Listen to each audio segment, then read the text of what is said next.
Hello dear students, आज हम करेंगे डबल डिस्प्लेसमेंट रिएक्शन। ठीक है।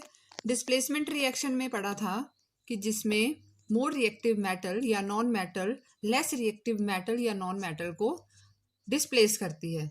ठीक है, उसको बोलते हैं डिस्प्लेसमेंट रिएक्शन। तो डबल डिस्प्लेसमेंट का मतलब क्या है कि इसमें डबल डिस्प्लेसमेंट होगी। ठीक है, तो जानते हैं किस तरह से। तो those reactions in which exchange of ions takes place. ठीक है, एक्सचेंज ऑफ आयंस होता है when the aqueous solution of two ionic compounds are mixed.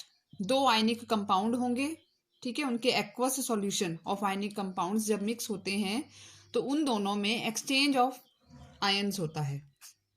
Exchange of ion का मतलब है एक कंपाउंड के आयन दूसरे में जाएंगे और दूसरे के उसमें आएंगे। ठीक है, एक्सचेंज करेंगे वो अपने आयंस को।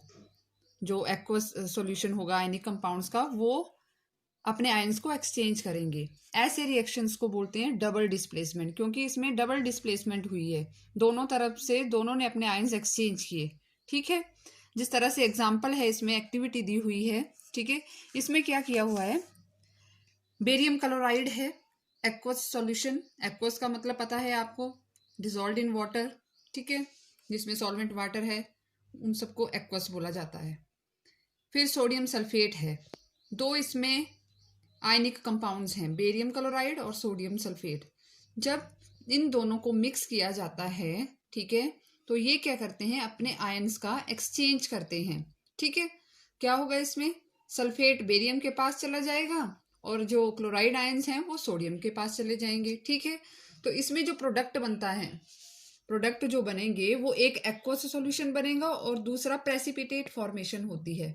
प्रेसिपिटेट फॉर्मेशन होती है। ठीक है, तो प्रेसिपिटेट क्या बताया था मैंने आपको, प्रेसिपिटेट क्या होते हैं, प्रेसिपिटेट होते हैं इनसॉल्युबल सॉलिड प्रोडक्ट। ठीक है, सॉलिड सब्सटेंसेस बनते हैं इनसॉल्युबल, उनको प्रेसिपिटेट बोलते हैं। तो बेरियम सल्फेट के प्रेसिपिटेट बनेंगे, डाउनवर्ड एरो है, ये शो कर रहा है फॉर्मेशन ऑफ प्रेसिपिटेट, और दूसरी तरफ एक्वस सोडियम क्लोराइड बनेगा। ठीक है, तो ये जो एग्जांपल है, this is the example of double displacement reaction, क्योंकि इसमें डबल डिस्प्लेसमेंट हुई है। ठीक है ना। दूसरा एग्जांपल देख लेते हैं, जिस तरह से सिल्वर नाइट्रेट है। ठीक है, silver nitrate aqueous, sodium chloride aqueous, तो यहाँ क्या होगा, एक्सचेंज ऑफ आयंस। ये नाइट्रेट आयन इधर चले गए, क्लोराइड आयन सिल्वर के पास आ गए, तो प्रोडक्ट क्या बनेगा, सिल्वर के पास आ गए क्लोराइड आयन, तो बन जाएगा सिल्वर क्लोराइड। सिल्वर क्लोराइड के क्या बनेंगे, व्हाइट पीपीटी। व्हाइट पीपीटी मतलब व्हाइट प्रेसिपिटेट बनेंगे, सॉलिड इनसॉल्युबल सब्सटेंसेस। ठीक है, और एक एक्वस सॉल्यूशन बनेगा, दैट इज सोडियम नाइट्रेट। ठीक है ना। इस तरह से और एग्जांपल्स दिए हैं, तो इसमें एक कंक्लूजन सामने आ रहा है। ठीक है, देख के ही आपको पहचान लग जाएगी कि ये डबल डिस्प्लेसमेंट रिएक्शन है या डिस्प्लेसमेंट रिएक्शन है, ये किस तरह का रिएक्शन है। ठीक है, तो किस तरह से लगेगी, एक तो इसमें दो एक्वस सॉल्यूशन होते हैं। ठीक है, और जो प्रोडक्ट बनता है उसमें क्या बनता है, प्रेसिपिटेट। ठीक है, सॉलिड प्रोडक्ट की फॉर्मेशन होती है जिसको प्रेसिपिटेट बोलते हैं। ठीक है ना, तो ये इनकी पहचान है। ठीक है ना, और ये जो पीपीटी इसमें बनते हैं, इसलिए इन रिएक्शंस को प्रेसिपिटेशन रिएक्शन भी बोला जाता है। ठीक है, दूसरा ये रिएक्शन इरिवर्सिबल है। इरिवर्सिबल मतलब जो प्रोडक्ट बन गए उनको रिवर्स करके हम रिएक्टेंट्स में चेंज नहीं कर सकते हैं। ठीक है, नेक्स्ट हम टाइप पे आते हैं, दैट इज न्यूट्रलाइजेशन रिएक्शन। ठीक है, न्यूट्रलाइजेशन रिएक्शन क्या होते हैं, जिसमें एसिड और बेस, क्या लिखा है ये, एसिड प्लस बेस, एसिड और बेस एक दूसरे को क्या करते हैं, न्यूट्रलाइज करते हैं। ठीक है, acid is neutralized by base और base is neutralized by acid. Acid base को न्यूट्रलाइज करेगा, मतलब एसिड में जब बेस ऐड करेंगे ना तो एसिड क्या हो जाएगा, न्यूट्रलाइज्ड हो जाएगा।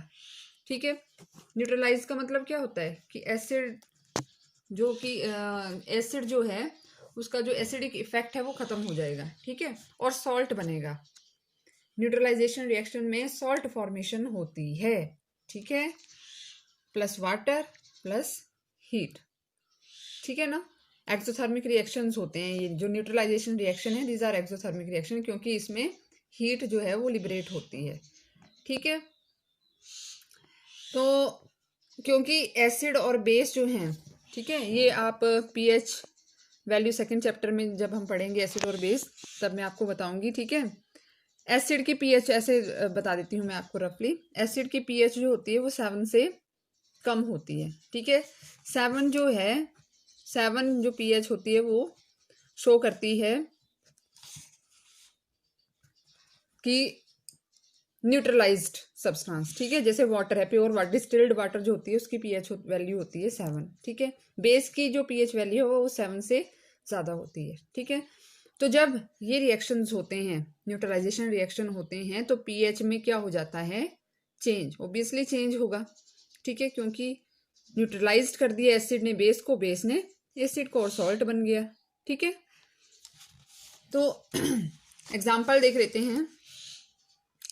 NaOH, NaOH क्या होता है, sodium hydro oxide, sodium hydroxide aqueous. ठीक है, सोडियम हाइड्रोक्साइड क्या है, बेस। ठीक है ना, HCl हाइड्रोक्लोरिक एसिड क्या है, एसिड।